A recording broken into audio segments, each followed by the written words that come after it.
Have you guys seen what? Oh my gosh, this is an elected official.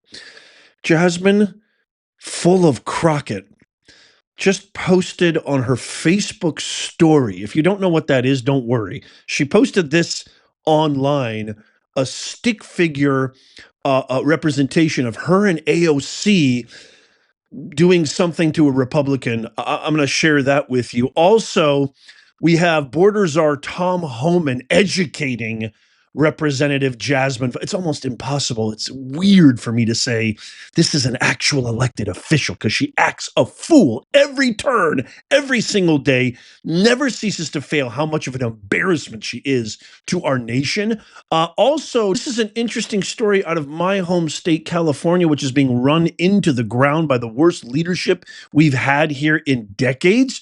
Simpsons producer Rick Polizzi is forced to demolish his 24-year-old Simpsons-inspired treehouse after the city of LA demanded he permit it like a single-family dwelling. I'm going to play for you a clip from that, and then we're going to see a complete meltdown from a federal worker responding to Elon Musk.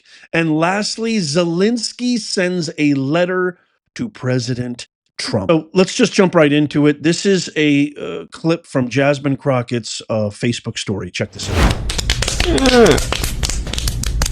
Stop. Stop. This is an elected official, my fellow Americans, my fellow global citizens.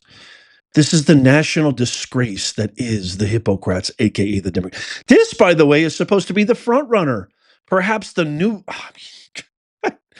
leader of the Democratic Party, who curses, who does music rap videos, who releases absolute devoid of critical thinking and brain cell activity statements every single day. This is an elected official posting stick figures violently, her and AOC, that represent her and AOC, violently attacking, you can see by the lettering there, a Republican. This is the state of this party. I mean, I just don't even understand it. Not only that, but she fights for criminal migrants. Watch this. It is not a criminal violation to enter the country illegally. It's not a criminal. It's a crime. It's not a crime, which is why they're so frustrated. I've never in my life seen politicians fight so hard, tooth and nail, to serve and protect illegals. In my entire life, I've never seen it, as opposed to Americans. Can you imagine how much we would prosper if they put all that energy and fight into us, actual American citizens, law-abiding, who pay their taxes, who pay their bills, who grow the economy, who go to work every day, who abide by the law? This is who they fight for. This is who they represent. Watch this clip of Tom Homan. The borders are absolutely schooling. Is it a crime or a misdemeanor to enter the country illegally?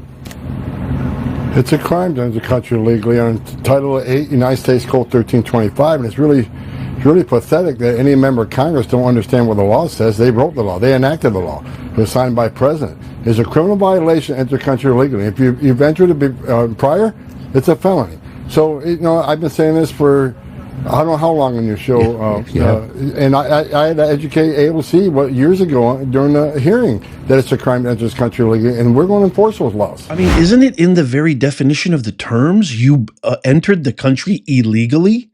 You entered the border. You crossed the border without going through the correct, proper systems and processes and port of entry. Isn't that like clear as day?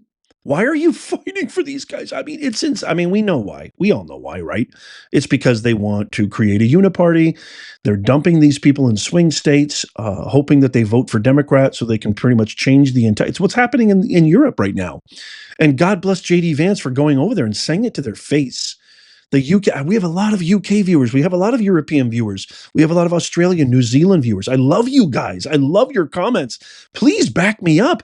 There is no way your country is free and safe because they're doing this every single day.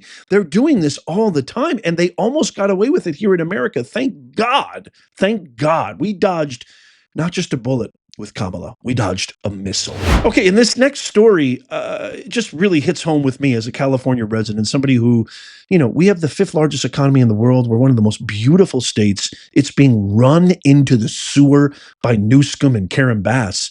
Check out this touching story of Simpsons producer Rick Polizzi, who was forced to demolish 24-year-old treehouse in his house because the city of LA demanded it.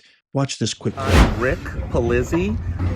We are out here today because the treehouse that I built with a carpenter friend 24 years ago is coming down. The city has started a criminal trial on it, and that trial is on Wednesday, and the city is going to make me pay for court costs, and it's just kind of being a bully. And so I'm taking it down. We're paying for it to get taken down, so they dismiss the charges. I do not want to go to court on Wednesday, so that's why this is all coming down. Been a lot of people, and that's been great to hear how many people it affected. And we're here at Halloween. We did a big Halloween display called Boney Island, and everybody's been coming by, grown-up people saying, I was here when I was 12 and 13, and that's nice to hear.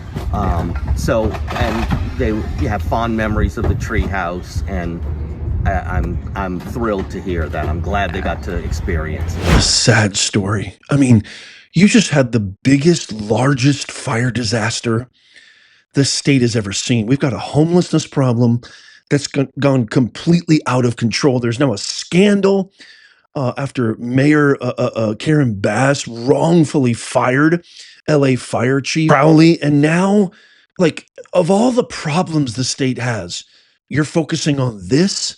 This is the issue that you're putting your focus on, taking this guy because he probably has money. He's a Simpson co-creator. You're taking him to court over a harmless treehouse that brought a community together, that brought the neighborhood together. Do you see how they think, my fellow Americans? I mean, there's a couple of reasons I want to do this story. A, because it's my home state and it drives me crazy and nuts. But B, you're not going to see this on mainstream. You're not going to see this on ABC, CBS, CNN. They don't talk about anything that deters from their narrative of destroying our country. I mean, there's no other way of putting it. I'm not even being hyperbolic. They hate our country. They hate us to be prosperous. I don't know, they want us to go to some strange cave-dwelling mentality. It makes no sense at all. They want to see us not be successful. They want to see us in the slums, in the gutter. They want the homelessness complex. It's probably all about profit, of course, just follow the money.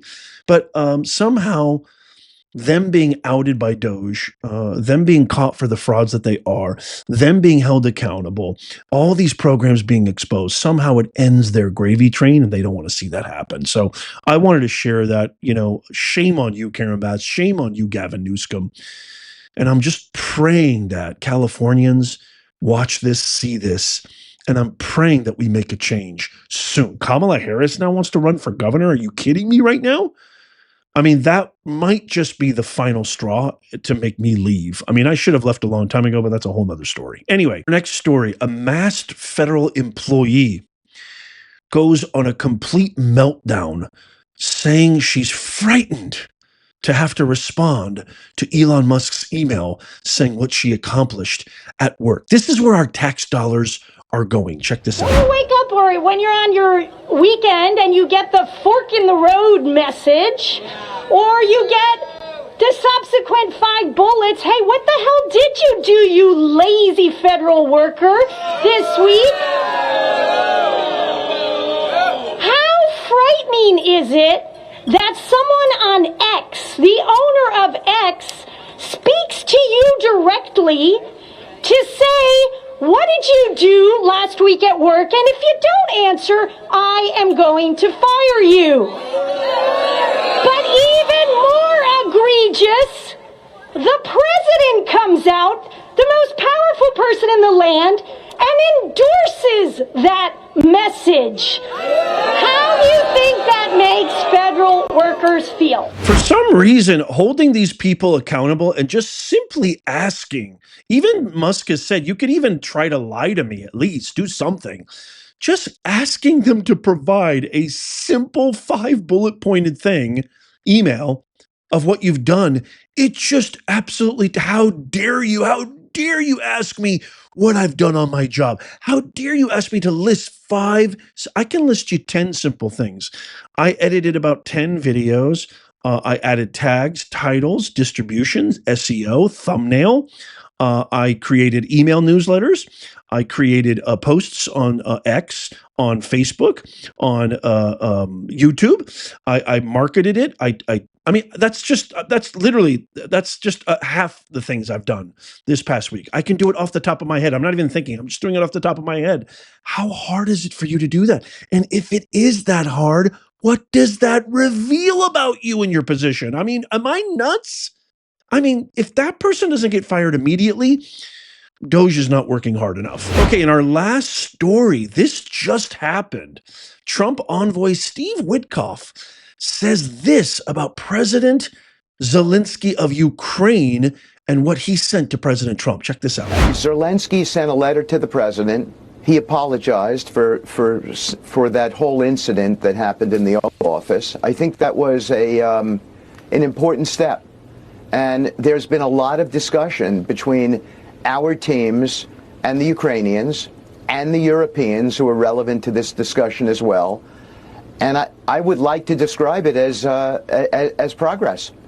And so I would hope that there's a deal. Well, I can trust Zelensky about as far as I can throw him, so I don't know how much I value a letter of apology from Zelensky. I would love to get your thoughts on this, but you know what? Elon Musk just went live not that long ago and said that the cyber attack that recently happened on X, they're thinking that it originated in Ukraine. The only way that I'm taking Zelensky seriously, he needs to uphold he needs to bow down to all of our terms, all of our conditions, and not second guess it, not ask any questions, just shake your head up and down and say, yes, sir, Mr. President. That's it. This war should have been over long ago. Shame on Kamala, shame on Biden, shame on Blinken, shame on all the Hippocrats for essentially promulgating this war and making it go way, way longer than it should have.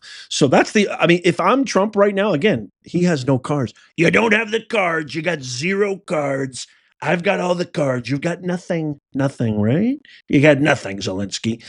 I would say if he really means his apology, you need to bow down. Enough is enough. You don't get a penny unless you accept no uncertain terms every single condition that we posit. I'd love to get your thoughts on this and all the stories that we talked about. Let me know in the comments down below. Tap that thumbs up if you love America. Check out these videos coming up on the screen right here, just in case you missed them. Tap my face right there to subscribe and follow. And as always, may God bless you and may God bless the USA. I'll see you soon.